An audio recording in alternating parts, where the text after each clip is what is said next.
कहानी प्रिया की है, जो कि पटना में रहने वाली है। और प्रिया पटना में रहकर एलएलबी फाइनल ईयर की पढ़ाई कर रही थी और वह बहुत ही गरीब परिवार से थी। उसके पापा जो थे वह ऑटो रिक्शा चला रहे थे।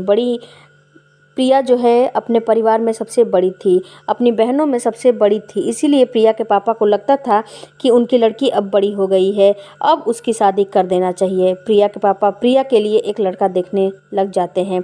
कुछ समय बाद उनको एक लड़का पता चलता है, क्योंकि प्रिया के पापा लड़का देखने के लिए अपने रिश्तेदारों, अपने आस पड़ोस सभी लोगों से बोलते हैं कि प्रिया के लिए आप लोग भी लड़का देखिएगा। वहाँ पे कोई रिश्तेदार उनको एक लड़का पता चलता है और एक लड़का मिल जाता है। कोई उन्हें बताता है कि एक लड़का है जो सरकारी स्कूल में टीचर है, पढ़ाता है। दोस्तों, उस लड़के का नाम गोलू था। प्रिया के पापा गोलू के परिवार वालों से मिलते हैं और फिर प्रिया की शादी गोलू से फिक्स कर दी जाती है। लेकिन इन दोनों की शादी में एक दिक्कत आ रही थी। जो लड़का था वह बोल रहा था कि जो मुझे है वो 4 व्हीलर गाड़ी मुझे चाहिए दहेज में, वह भी नॉर्मल गाड़ी नहीं चाहिए, मुझे 30 से 35 लाख की गाड़ी चाहिए। जो लड़की के पापा थे वह बहुत परेशान हो जाते हैं, अपने रिश्तेदारों से बात करते हैं कि इतना दहेज मैं कहाँ से लाऊंगा। अपने रिश्तेदारों और गोलू के पापा से उनके रिश्तेदार जो है कुछ दबाव बनाते हैं, तो दहेज में थोड़ा सा कम हो जाता है।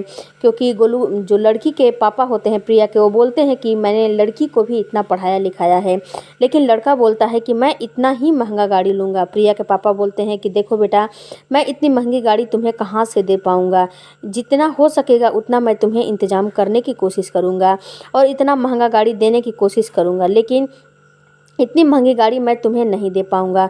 जो गोलू रहता है वह गोलू जो है वह लड़की को छोड़ना भी नहीं चाहता था, क्योंकि लड़की दिखने में भी काफ़ी खूबसूरत थी और पढ़ने में भी काफ़ी तेज़ थी। वह एलएलबी की तैयारी कर रही थी। जो एलएलबी की तैयारी करके वह या तो जज की तैयारी करती या फिर वह वकील तो बनी जाती, ये तो पक्का ही था।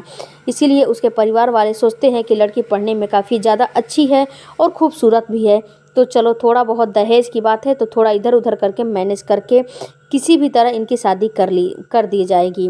उसके बाद दोस्तों, गोलू के पापा मम्मी जो है प्रिया के पापा से बातचीत करते हैं और कहते हैं ठीक है, आपको जो अच्छा लगेगा आप दहेज में दे दीजिएगा। उसके बाद इन दोनों की शादी फिक्स हो जाती है।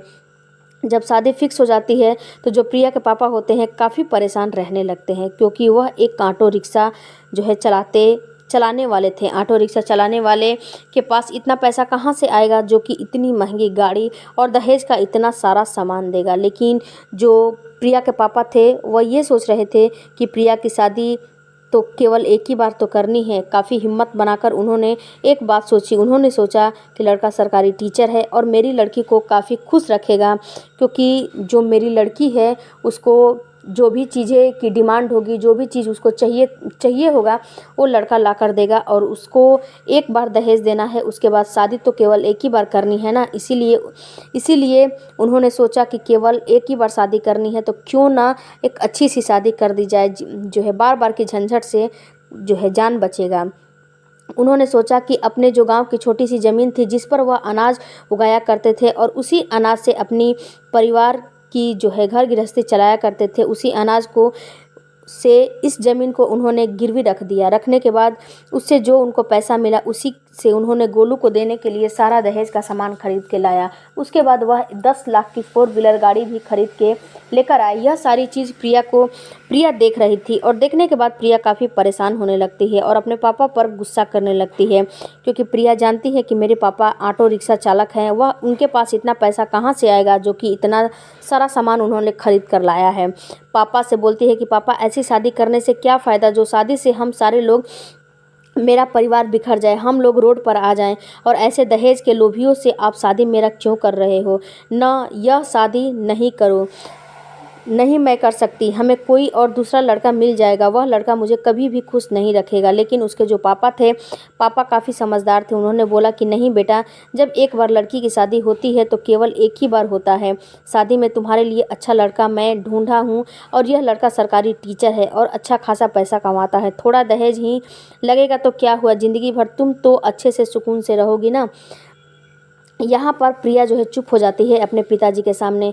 इसके बाद जो समय है, समय निकलता जाता है और तय समय पे बारात जो है गोलू जो है बारात लेकर प्रिया के दरवाजे पर आ जाता है। जब प्रिया के दरवाजे पर बारात आ जाती है तो जो प्रिया के पापा होते हैं, कोई भी जो रिश्तेदार थे उनकी खातिरदारी में कमी नहीं रखते हैं। जब जयमाला का समय होता है तब गोलू अपना रंग दिखाना शुरू कर देता है। गोलू कहता है, आप लोग जो भी दहेज का सामान खरीदे हो एक बार आप लोग मुझे दिखा दो, मैं एक बार उसे देखकर तसल्ली कर लूँ। प्रिया के पापा दहेज का सारा सामान गोलू के मम्मी पापा और सभी लोग बारातियों को दिखाया जाता है, लेकिन जो गोलू होता है जब गाड़ी देखता है तो वह बहुत ज़्यादा गुस्सा हो जाता है, भड़क जाता है और बोलता है कि मैंने आप लोगों से दूसरी गाड़ी बोला था कि गाड़ी मैं जब लूँगा तो वही गाड़ी लूँगा, हम लोगों को लाकर देंगे, लेकिन आप लोगों ने ये गाड़ी क्यों दिया? जब तक आप मुझे वो गाड़ी नहीं देंगे तब तक मैं ये शादी नहीं करूँगा। शादी का सारा सामान देकर सब लोग खुश थे, लेकिन गोलू बिल्कुल नाराज़ था। गाड़ी को देखकर गोलू बोलता है कि मैं शादी नहीं करूँगा। यहाँ पर जो प्रिया के पापा होते हैं वह हाथ जोड़कर गोलू के पास खड़े हो जाते हैं और बोलते हैं कि बेटा, मैं एक गरीब आदमी हूँ, मेरी बेटी बहुत अच्छी है और पढ़ी लिखी है, और जब गाड़ी नहीं है तो मैं 2-4 महीने में और भी पैसा का बंदोबस्त करके मैं तुम्हें और भी पैसा दे दूंगा। तुम अपने कुछ पैसे लगाकर गाड़ी अच्छा खरीद लेना। जो गाड़ी मैंने खरीदा है उसी से इसमें अभी काम चला लो और शादी कर लो। यहाँ पर गोलू के मम्मी पापा भी गोलू को समझा रहे थे, मना रहे थे। सारे रिश्तेदार गोलू को समझा रहा था, लेकिन गोलू जो है मानने को तैयार नहीं था। गोलू जिद्दी किस्म का लड़का था, वह बिल्कुल भी मानने को और समझने को बिल्कुल भी तैयार नहीं था। सारे रिश्तेदार ये सारा तमाशा देख रहे थे और तैयार नहीं था। वह बार बार बोल रहा था कि जब तक मुझे 35 लाख की गाड़ी नहीं मिलेगी तब तक मैं आपकी लड़की से बिल्कुल भी शादी नहीं करूंगा। इतना सुनने के बाद जो प्रिया के पापा होते हैं काफ़ी परेशान हो जाते हैं और हाथ जोड़ के कभी अपने जो है समधी के पास और कभी अपने दामाद के पास गिड़गिड़ा रहे होते हैं और बिल्कुल भी परेशान हो जाते हैं, रोने लगते हैं। फूट फूट के वह रोने लगते हैं कि तुम मेरी बेटी को यहाँ से छोड़कर चले जाओगे तो मेरी बेटी की ज़िंदगी बर्बाद हो जाएगी और मेरी बेटी से शादी कौन करेगा? अगर बारात वापस चला गया तो मेरी बेटी से दोबारा शादी कौन करेगा? लेकिन जो गोलू है वह बिल्कुल भी सुनने को तैयार और समझने को तैयार नहीं होता है और वहाँ पे प्रिया के पापा को 2-4 चाटा खींच के लगा देता है, क्योंकि प्रिया के पापा उसे ज़बरदस्ती करने लगते हैं कि आप शादी कर लो, शादी कर लो, लेकिन वो सुनता नहीं है। इधर जो प्रिया होती है, प्रिया कमरे में सज के बिल्कुल ही जयमाल के लिए तैयार होती है और सारे लोग तैयारी करते हैं और किसी ने प्रिया को यह बात बता दी है कि जो तुम्हारे होने वाला पति है वह दहेज की डिमांड कर रहा है, इसके लिए तुम्हारे पापा पे हाथ उठा दिया है और शादी के लिए मना कर रहा है कि मुझे जब तक गाड़ी नहीं मिलेगी तब तक मैं जो है शादी नहीं करूँगा। प्रिया यह सारी बातें सुनकर बिल्कुल परेशान हो जाती है। जयमाल की तैयारी होने वाली थी कि कब उसे वह समय आएगा और वह जयमाल पर जाएगी, अपने पति को वरमाला डालेगी। लेकिन दोस्तों जब उसको पता चलता है कि गोलू उसके पापा को मार दिया है, तब दोस्तों और वह जब वहाँ पे जाती है तो उसको पता चलता है कि जो गोलू है गाड़ी के चक्कर में इतना सारा हंगामा वहाँ पर किया है। तो जो प्रिया होती है वह काफ़ी गुस्सा हो जाती है और वो जो गोलू होता है वह प्रिया के सामने भी बोलता है कि जब तक आप लोग मुझे गाड़ी नहीं दोगे तब तक मैं शादी नहीं करूँगा। तब प्रिया यहाँ पर अपने पापा से बोलती है कि पापा, मैंने आपको पहले भी बोला था कि मैं इस दहेज के लालची लोगों से शादी नहीं करूँगी। क्या पता कि यह आज आपसे दहेज की डिमांड कर रहे हैं। मैं उनके घर में जब जाऊंगी तो हमें दहेज के लिए ये लोग प्रताड़ित करें और हमसे दहेज के लिए रोज़ हमारे साथ मार पिटाई करें और हमें मायके भेजें कि जाओ अपने पापा से दहेज लेकर आओ और अपने मायके से दहेज लेकर आओ, नहीं तो अपने मायके में ही रहो। इन दहेज के लालची लोगों से बिल्कुल भी मैं शादी नहीं करूँगी। प्रिया यहाँ पर अपने पापा के सामने ढाल बनकर खड़ी हो जाती है और गोलू के सवाल के जवाब देती है और गोलू के मुंह पर अपने लफ्ज़ों से तमाचा मारती है और बोलती है कि मैं तुम जैसे दहेज के लोभियों से शादी कभी नहीं करूँगी। तुम्हारे पास पैसा है, रुतबा है, हर चीज़ है, लेकिन तुम एक बेहद नीच और निकम्मे इंसान हो। तुम्हारी जो पढ़ाई है बिल्कुल बेकार है। जो गोलू होता है अपने जिद पर अड़ा रहता है। गोलू रात के 12 बज जाते हैं, लेकिन सभी लोग ये इस चीज़ को मनाते हैं कि तुम किसी भी तरह मान जाओ, लेकिन वह मानने को तैयार नहीं होता है। सारे रिश्तेदार, नाते, हर लोग गोलू को समझाते हैं और जो प्रिया होती है वह भी अब अड़ जाती है कि मैं इस लालची से शादी नहीं करूँगी। गोलू जो है अपना बारात वापस लेकर चला जाता है और यहाँ पर प्रिया की सभी रिश्तेदार तारीफ़ करते हैं कि अपने बाप की ढाल बनकर कैसे प्रिया वहाँ पर खड़े हो जाती है और प्रिया अपने पापा को जो है संतोष दिलाती है। यहाँ पर जो इन लोगों का जीने खाने का जो ज़मीन था वह भी इन लोगों के हाथ से निकल चुका था और जो पैसा था वह भी निकल चुका था। अब जो प्रिया के पापा होते हैं काफ़ी जो है परेशान हो जाते हैं, रोने लगते हैं, चिल्लाने लगते हैं, क्योंकि वह एक पिता थे और अपनी बेटी को लेकर बहुत ज़्यादा परेशान हो जाते हैं। लेकिन प्रिया यहाँ पर अपने जो पापा होते हैं उनको समझाती है कि पापा, इसके जैसे हज़ारों लड़के मिल जाएंगे, आप शांति बनाए रहो और चुपचाप आप शांति से रहो। उसके जो प्रिया के पापा होते हैं वह थोड़ा शांत हो जाते हैं और हौसला रखते हैं, क्योंकि बेटी उनके सामने बहुत मजबूत होके, अंदर से तो टूटी हुई होती है लेकिन बहुत मजबूत बन के अपने पापा के सामने एक मिसाल देती है और समझाती है। यहाँ पर क्या होता है कि गांव में एक लड़की की शादी रहती है।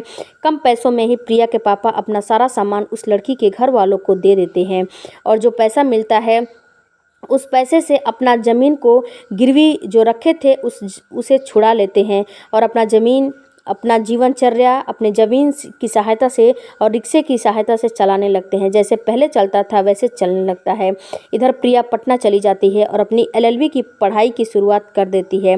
जब एलएलबी की पढ़ाई पूरी हो जाती है, क्योंकि प्रिया यहाँ पे जी जान लगा के अपना पढ़ाई करती है, तो वह सिविल जज की तैयारी शुरू कर देती है और छोटे छोटे बच्चों को भी इसी बीच में पढ़ाया करते थे, जिससे कि उसके खर्चे थोड़ा बहुत निकल जाया करते थे। सिविल जज की तैयारी जब वह शुरू कर दी थी, तो जब पहली बार उसने परीक्षा दिया था तो उसे परीक्षा में उसने फेल हो गई थी, लेकिन उसने अपना हौसला अभी भी नहीं हारा है।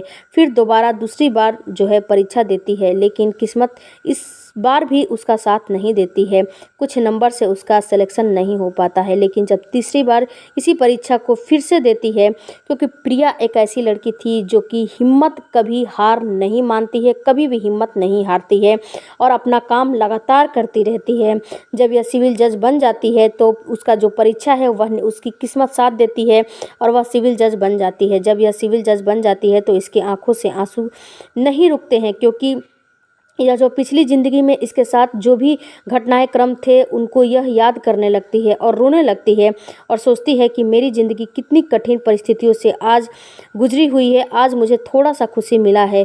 इसके घर वाले भी काफ़ी खुश हो जाते हैं, इसके पापा मम्मी भी काफ़ी खुश थे। और जो प्रिया जब जज बन जाती है तो परिवार के माध्यम से, रिश्तेदारों के माध्यम से, अखबारों के माध्यम से सभी लोगों को पता चल जाता है कि प्रिया जो है जज बन गई है।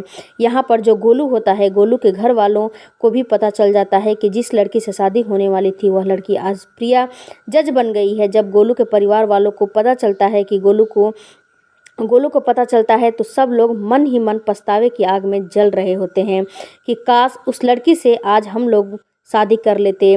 जो गोलू होते हैं, गोलू के माता पिता गोलू को समझाते हैं और कहते हैं कि काश उस दिन तुमने हमारी बात मान ली होती और प्रिया से काश तुम्हारी शादी हो जाती है, तो आज जो है प्रिया जज हमारे घर में प्रिया रहती, हमारे घर में जज बनकर रहती। लेकिन वही होता है ना, गोलू के नसीब में प्रिया नहीं थी। यहाँ पर प्रिया जो है 2 से 3 साल से अलग अलग ज़िलों में अपना सेवाएं देती है, लेकिन एक बार उसका ट्रांसफ़र गया ज़िले में हो जाता है। गया ज़िले बिहार में जब आती है तो एक 50 साल की महिला उसके पास आती है और बोलती है कि मेरा जो ज़मीन है मेरे पड़ोसी वाले ले लिए हैं, उसका मेरे पास कागज़ भी है, लेकिन वह जो है इनकार कर रहे हैं, मुझे देने से मना कर रहे हैं, तैयार नहीं हैं कि यह आपका ज़मीन नहीं है। प्रिया सारा कागज़ को चेक करती है और कुछ अपने अधिकारियों से बातचीत करती है और यह पता लगाती है कि वह ज़मीन किसका है। जो ज़मीन कब्जा किया था उसके घर नोटिस जो है जाता है, प्रिया भिजवाती है। जब नोटिस जाता है तो जो उसके घर वाले होते हैं, जो ज़मीन पर कब्जा किए थे, वह लोग कोर्ट में पेश होते हैं। जब प्रिया उन लोगों को देखती है तो बिल्कुल ही हक्का बक्का और परेशान हो जाती है। उसके पांव तले से ज़मीन खिसक जाती है। यह लोग कोई और नहीं थे, यह लोग गोलू और गोलू के पापा थे। गोलू के पापा और गोलू जब प्रिया को अपने सामने देखते हैं तो वह प्रिया को पहचान जाते हैं। उनको पहचानने में थोड़ा भी समय नहीं लगता है। वह लोग भी पहचानने के बाद अचंभित हो जाते हैं। उनके पैरों के नीचे से ज़मीन निकल जाती है। गोलू के पापा बोलते हैं कि जज साहब, आप, यह जो ज़मीन है सारी की सारी मेरी है, लेकिन यह जो महिला है, यह महिला बिल्कुल झूठ बोल रही है कि यह ज़मीन हमारी है। यहाँ पर जो प्रिया है वह गोलू और गोलू के पापा को डांटती है, फटकारती है और बोलती है कि ये जो कागज़ है ये क्या झूठ बोल रहा है, क्योंकि मैं तुम्हारी असलियत अब हमसे छुपी नहीं है कि तुम लोग क्या चीज़ हो, और मैं तुम्हारी असलियत बिल्कुल जानती हूँ। और वहीं पर लेखपाल को बुलाया जाता है। लेखपाल जो है सारे कागज़ निकाला जाता है और वहाँ पर यह पता लगता है कि यह सारा ज़मीन इसी बूढ़ी महिला का है, जो कि 6 महीने पहले इस कोर्ट का चक्कर काट रही थी, जो कि प्रिया जो उस समय नहीं होती है। काफ़ी गोलू और गोलू के पापा पर प्रिया गुस्सा करती है और उनके ऊपर 50,000 का जुर्माना भी लगाया जाता है और बोलती है कि जो यह 6 महीने से बूढ़ी महिला परेशान है, इस कोर्ट के कचहरी का चक्कर काटी हुई है, और जितने इसके पैसे लगे हैं जुर्माना के रूप में आप इसको भरोगे और तुम लोग को देना पड़ेगा। जो गोलू और गोलू के पापा होते हैं यहाँ पर वो लोग नहीं रुकते हैं, वो लोग आगे भी अपना काम करते हैं। जब सुबह होता है तो वह लोग प्रिया के घर पर पहुंच जाते हैं और प्रिया से बोलने लगते हैं कि तुम्हें जितना भी पैसे की ज़रूरत है तुम ले लो, लेकिन वह ज़मीन बूढ़ी महिला को नहीं मिलनी चाहिए। हम लोग जो है वह ज़मीन लेंगे, क्योंकि वह ज़मीन लाखों की है और वह ज़मीन पर हम लोगों ने कब्जा जमा कर रखा है। लेकिन यहाँ पर जो प्रिया होती है, प्रिया की जैसे ज़मीन है, जिसकी ज़मीन है उसी को आप लोगों को देना पड़ेगा। इसके लिए कुछ भी हो जाएगा, लेकिन ज़मीन तो उस बूढ़ी महिला को ही आप लोगों को देना पड़ेगा। और वहाँ पर प्रिया गोलू और गोलू के पापा को धक्के मार के अपने घर से निकाल देती है। और वहाँ पर जब फिर से इन लोगों की कोर्ट में पेशी होती है तो वहाँ पर प्रिया इन लोगों को बोलती है कि अगर आप लोगों ने बूढ़ी महिला के साथ कुछ भी किया और मार पिटाई या फिर कुछ भी उसके ज़मीन को हड़पा या फिर कब्जा किया, तो महिला ने कुछ भी पुलिस स्टेशन में FIR की या फिर रिपोर्ट दर्ज कराया, तो कोर्ट में कुछ भी बताया, तो आप लोगों को सज़ा ज़रूर होगी, आप लोगों को जेल ज़रूर जाना पड़ेगा। और यहाँ पर गोलू और गोलू के पापा को प्रिया जो है काफ़ी बुरा भला कहती है और काफ़ी उन लोगों को धमकाती भी है। आप लोग बताइए दोस्तों कि आप लोगों को यह कहानी कैसी लगी। जब यह बात प्रिया के पापा को पता चलती है तो प्रिया के पापा बहुत खुश होते हैं और वह मन ही मन खुश होते हैं और सोचते हैं कि शायद अच्छा हुआ जो उस समय मेरी बेटी ने शादी नहीं की। उस समय जो मैं जिद पे अड़ा था कि शादी कर लो, लेकिन मेरी बेटी ने मेरा ढाल बन के तैयार होकर बोली कि शादी नहीं की। बहुत अच्छा काम की और शादी नहीं की, तो इस लालची लोगों से नहीं हुआ। दोस्तों, बिहार ही नहीं, हर जगह यूपी बिहार हर जगह जो दहेज की डिमांड की जा रही है, या दहेज की डिमांड की वजह से कितनी लड़कियां या तो मौत को गले लगा ले रही हैं, या फिर कितनी लड़कियों की ज़िंदगी बर्बाद हो जा रही है। अगर माँ बाप दहेज पूरा भी नहीं कर दे रहे हैं, फिर भी दहेज के डिमांडों को इतना डिमांड पे डिमांड बढ़ता जा रहा है कि लड़की वहाँ पर जा रही है तो बार बार उनको डिमांड हो रहा है कि अपने घर से यह चीज़ लेकर आओ, वह चीज़ लेकर आओ, अपने घर से इतना पैसा लेकर आओ और ऐसी चीज़ें लेकर आओ। तो आप लोगों से एक मैं रिक्वेस्ट करूंगी कि इन दहेज की प्रथा को ख़त्म किया जाए। और फ्रेंड्स, यहाँ पर एक बात और मैं आप लोगों को बताना चाहती हूँ कि जो लोग दहेज लेकर शादी करते हैं वह लोग कभी भी बहू का सुख नहीं ले पाते हैं। जब अपने कमाई से पैसा नहीं होगा तो दूसरे की कमाई आप लोग लड़की के घर वालों से दहेज लेकर अपना घर गृहस्थी कितना दिन चला लोगे। कुछ दिनों में ही वो सारा चीज़ ख़त्म हो जाएगा। वीडियो अच्छा लगे तो चैनल को सब्सक्राइब कीजिएगा। मिलती हूँ अगले वीडियो में नई स्टोरी।